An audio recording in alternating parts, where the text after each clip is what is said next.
ಬೆಂಗಳೂರಿನಲ್ಲಿ ನಿನ್ನೆ ಸಂಜೆ ಸುರಿದ ಧಾರಾಕಾರ ಮಳೆಯಿಂದಾಗಿ ಸಾಕಷ್ಟು ಅವಾಂತರವೇ ಸೃಷ್ಟಿಯಾಗಿದೆ.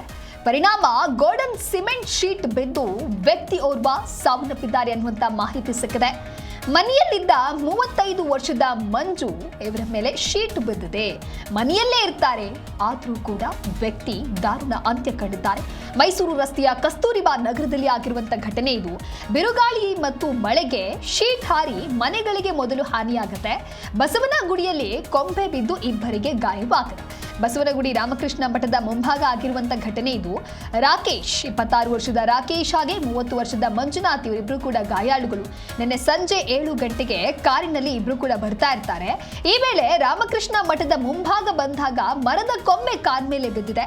ಕಾರಿನ ಎಡಭಾಗ ಸಂಪೂರ್ಣವಾಗಿ ನಜ್ಜುಗುಜ್ಜಾಗಿದೆ. ಕಾರು ಚಾಲನೆ ಮಾಡ್ತಾ ಇದ್ದ ಮಂಜುನಾಥ್ಗೆ ಸಣ್ಣ ಪುಟ್ಟ ಗಾಯಗಳಾಗಿದೆ. ಪಕ್ಕದ ಸೀಟ್ನಲ್ಲಿ ಕುಳಿತಿದ್ದ ರಾಕೇಶ್ಗೆ ಗಂಭೀರವಾದಂತಹ ಗಾಯವಾಗಿದೆ. ಇಬ್ಬರಿಗೂ ಖಾಸಗಿ ಆಸ್ಪತ್ರೆಯಲ್ಲಿ ಚಿಕಿತ್ಸೆಯನ್ನ ನೀಡಲಾಗ್ತಾ ಇದೆ. ಶಂಕರಾಪುರ ಪೊಲೀಸ್ ಠಾಣಾ ವ್ಯಾಪ್ತಿಯಲ್ಲಿ ಆಗಿರ್ತಕ್ಕಂಥ ಘಟನೆ. ಮೊದಲನೆಯ ದೃಶ್ಯದಲ್ಲಿ ನೀವು ಗಮನಿಸ್ತಾ ಇದ್ದೀರಾ, ಪಕ್ಕದ ಕಟ್ಟಡದ ಶೀಟ್ ಹೋಗಿ ಮಂಜು ಎನ್ನುವಂತಹ ವ್ಯಕ್ತಿಯ ಮನೆ ಮೇಲೆ ಮೊದಲಿಗೆ ಹಾರುತ್ತೆ. ಅದಾದ ನಂತರ ಮನೆಯಲ್ಲಿ ಒಳಗಡೆ ಇದ್ದ ಮಂಜುಗೆ ಶೀಟ್ ತಾಗಿ ಮೈಸೂರು ರಸ್ತೆಯ ಕಸ್ತೂರಿಬಾ ನಗರದಲ್ಲಿ ಅಂದ್ರೆ ಮೊದಲನೇದಾಗಿ ಆ ಶೀಟ್ ಬಿದ್ದು ಆ ವ್ಯಕ್ತಿ ಸಾವನ್ನಪ್ತಾರೆ. ಇನ್ನು ಎರಡನೆಯ ಘಟನೆಯನ್ನ ನೋಡ್ತಾ ಹೋಗೋದಾದ್ರೆ ಕಾರಿನಲ್ಲಿ ತೆರಳುತ್ತಾ ಇದ್ದಂತಹ ಇಬ್ಬರಿಗೂ ಕೂಡ ಗಂಭೀರವಾಗಿ ಗಾಯವಾಗಿದೆ. ಎರಡನೆಯ ದೃಶ್ಯದಲ್ಲಿ ಆ ಕಾರಿನ ಚಿತ್ರಣ ಯಾವ ರೀತಿಯಾಗಿದೆ, ಕಾರಿನ ಸ್ಥಿತಿ ಹೇಗಾಗಿದೆ, ಹೇಗೆ ಸಂಪೂರ್ಣವಾಗಿ ಕಾರಿನ ಎಡಭಾಗ ನಜ್ಜುಗುಜ್ಜಾಗಿದೆ ಅನ್ನುವಂಥ ದೃಶ್ಯವನ್ನ ನೀವು ಗಮನಿಸ್ತಾ ಇದ್ದೀರಾ. ಇನ್ನು ಮೂರನೆಯ ದೃಶ್ಯವೂ ಕೂಡ ಕಂಪ್ಲೀಟ್ ಮನೆಯ ಚಿತ್ರಣ, ಶೀಟ್ ಹೇಗೆ ಹಾರಿ ಹೋಗಿ ಬಿದ್ದಿದೆ ಅಂತ ಹೇಳಿ. ಬಿರುಗಾಳಿ ಸಹಿತ ಮಳೆಗೆ ಶೀಟ್ ಹಾರಿರೋದ್ರಿಂದ ಮನೆಗಳಿಗೂ ಹಾನಿಯಾಗಿದೆ. ಜೊತೆಗೆ ಮನೆಯ ಒಳಗಡೆ ಇದ್ದ 35 ವರ್ಷದ ಮಂಜು ಅನ್ನೋರಿಗೆ ತಾಗಿ ಆ ವ್ಯಕ್ತಿ ಸಾವನ್ನಪ್ಪಿದ್ದಾರೆ. ನಿನ್ನೆ ಸುರಿದಂತಹ 1.5 ಗಂಟೆಗಳ ಕಾಲದ ಮಳೆ ಎಷ್ಟೊಂದು ಅವಾಂತರವನ್ನ ಸೃಷ್ಟಿ ಮಾಡಿದೆ ಅನ್ನೋದಕ್ಕೆ ಇಂತಹ ಘಟನೆಗಳು ಸಾಕ್ಷಿ ಆಗ್ತಾ ಇದೆ. ಇನ್ನೊಂದು ಕಡೆ ಕೆಲಸ ಮುಗಿಸಿ ತಮ್ಮ ಕೆಲಸ ಕಾರ್ಯಗಳಿಗೆ ಬ್ರೇಕ್ ನೀಡಿ ಮನೆಗೆ ಹೊರಟಂತ ಸಂದರ್ಭದಲ್ಲಿ ಇನ್ನೇನು ನಾವು ಮನೆಗೆ ಹೋಗಿ ತಲುಪ್ತೀವಿ ಅಂತ ಇದ್ದ ಸ್ಥಿತಿಯಲ್ಲಿ ಜೋರಾಗಿ ಮಳೆ ಶುರುವಾಗತ್ತೆ. ಮಳೆ ಆರಂಭ ಆಗಿರೋದ್ರಿಂದ ಜನರು ಹೈರಾಣಾಗಿ ಹೋಗ್ತಾರೆ.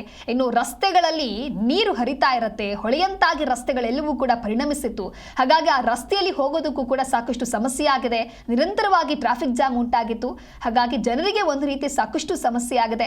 ಇಷ್ಟು ದಿನ ಬಿಸಿಲಿನ ತಾಪಮಾನ ಏರಿಕೆ ಆಗ್ತಾ ಇದೆ, ಒಂದು ಮಳೆ ಬಂದ್ರೆ ಸಾಕಪ್ಪ ಅಂತ ಹೇಳ್ತಾ ಇದ್ದ ಜನರಿಗೆ ನಿನ್ನೆ ಮಳೆ ಆರಂಭ ಆಗ್ತಾ ಇದ್ದಂತೆ ಎಲ್ರಿಗೂ ಕೂಡ ಖುಷಿ ಆಗತ್ತೆ, ಸಂತೋಷ ಆಗತ್ತೆ, ಅಂತೂ ಇಂತೂ ಮಳೆ ಬಂತಪ್ಪ ಅಂತ. ಆದ್ರೆ ಮಳೆ ಸ್ಟಾರ್ಟ್ ಆಗಿ ಕೆಲವೇ ಹೊತ್ತಿನಲ್ಲಿ ಈ ರೀತಿಯಾದಂತಹ ದುರ್ಘಟನೆಗಳು ಸಂಭವಿಸುತ್ತೆ, ಸಾಕಷ್ಟು ಅವಾಂತರಗಳು ಸೃಷ್ಟಿಯಾಗತ್ತೆ. ಇನ್ನು ಇದು ಮೊದಲ ಮಳೆ ಏನಲ್ಲ, ಕಳೆದ 2 ದಿನಗಳ ಹಿಂದೆ ಅಷ್ಟೇ ಕೊಂಚ ಮಳೆಯೂ ಕೂಡ ಬಂದಿತ್ತು. ಹಾಗಾದ್ರೂ ಕೂಡ ಜಿಬಿ ಅವರು ಅಲರ್ಟ್ ಆಗಬೇಕಾಗಿತ್ತು. ಇದೇ ರೀತಿಯಾದಂತಹ ಮಳೆ ಆದ್ರೆ ಸಾಕಷ್ಟು ಸಮಸ್ಯೆಗಳು ಆಗತ್ತೆ ಅಂತ ಹೇಳಿ ಮುಂಜಾಗ್ರತಾ ಕ್ರಮವಾಗಿ ಏನಾದ್ರೂ ಕ್ರಮವನ್ನ ವಹಿಸಿದ್ರೆ ಬಹುಶಃ ನಿನ್ನೆ ಸುರಿದಂತಹ ಒಂದೇ ಮಳೆಗೆ ಇಷ್ಟೆಲ್ಲ ಅವಾಂತರಗಳು ಸೃಷ್ಟಿಯಾಗ್ತಾ ಇರಲಿಲ್ಲ. ಇನ್ನೊಂದು ಕಡೆ ಆಸ್ಪತ್ರೆಯ ಕಾಂಪೌಂಡ್ ಕುಸಿದು ಅಲ್ಲಿ 7 ಜನ ಸಾವನ್ನಪ್ತಾರೆ. ಇನ್ನು ಫುಟ್ಪಾತ್ನಲ್ಲಿ ಮಾರಾಟವನ್ನ ಮಾಡ್ತಾ ಇರ್ತಾರೆ, ವ್ಯಾಪಾರವನ್ನ ಮಾಡ್ತಾ ಇದ್ದಂತಹ ಜನರು ಮಳೆ ಬಂತು ಅಂತ ಹೇಳಿ ಆಶ್ರಯ ಪಡೆಯೋದಕ್ಕೆ ಆಸ್ಪತ್ರೆಯ ಕಾಂಪೌಂಡ್ ಬಳಿ ಹೋಗಿ ನಿಂತ್ಕೊಳ್ತಾರೆ. ಆದ್ರೆ ಆ ಕಾಂಪೌಂಡ್ ಕುಸಿದು 7 ಜನರು ಕೂಡ ಸಾವನ್ನಪ್ಪಿದ್ದಾರೆ.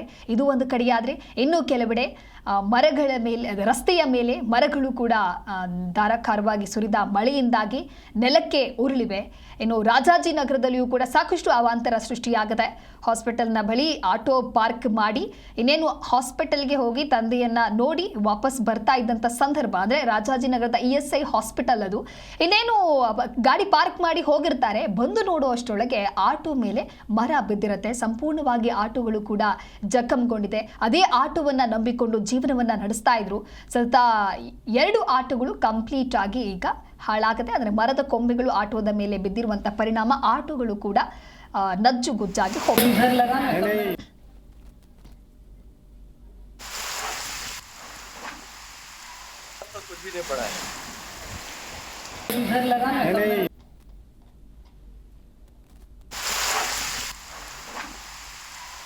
कुछ भी नहीं पड़ा है।